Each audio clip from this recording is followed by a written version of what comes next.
ED. ഉദ്യോഗസ്ഥൻ പ്രതിയായ കൈക്കൂലി കേസിൽ കൂടുതൽ ഷെൽ കമ്പനികളിലേക്ക് അന്വേഷണം വ്യാപിപ്പിച്ച് വിജിലൻസ്. മുംബൈ താനെയിലെ ബോറോ കമോഡിറ്റീസ് എന്ന കടലാസ് കമ്പനിയിലേക്കാണ് ഏജന്റുമാർ വാങ്ങിയിരുന്ന പണം എത്തിയതെന്ന് കണ്ടെത്തിയിരുന്നു.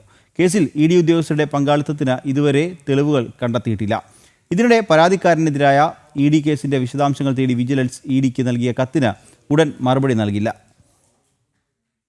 ഇ.ഡി. ഉദ്യോഗസ്ഥരുടെ പേരിൽ ഏജന്റുമാർ വാങ്ങുന്ന പണം ഷെൽ കമ്പനികളിലേക്കായിരുന്നു മാറ്റിയത്. ഇതിലൊരു ഷെൽ കമ്പനിയായിരുന്നു വിജിലൻസ് സംഘം പരിശോധനയ്ക്കായി എത്തിയ മുംബൈ താനെയിലെ ബോറോ കമോഡിറ്റീസ്. വിജിലൻസ് സംഘം എത്തുമ്പോൾ ഒറ്റമുറി സ്ഥാപനം പൂട്ടിയ നിലയിലായിരുന്നു. എന്നാൽ ഈ സ്ഥാപനത്തിന്റെ അക്കൗണ്ടിലേക്ക് കോടികൾ എത്തിയതായി കണ്ടെത്തിയിരുന്നു. ഇതേ രീതിയിൽ മറ്റു നിരവധി ഷെൽ കമ്പനികളിലേക്കും പണം അയച്ചതായാണ് സംശയം. അന്തർ സംസ്ഥാന ബന്ധങ്ങളുള്ള സംഘം എല്ലാ സംസ്ഥാനങ്ങളിലും കേന്ദ്ര അന്വേഷണ ഏജൻസികളുടെ പേര് ദുരുപയോഗിച്ച് തട്ടിപ്പുകൾ നടത്തിയിട്ടുണ്ടോ എന്നും സംശയമുണ്ട്. ഇതിനിടെ കേസിന്റെ വിശദാംശങ്ങൾ തേടി വിജിലൻസ് നൽകിയ കത്തിന് ഇ.ഡി. ഉടൻ മറുപടി നൽകില്ല.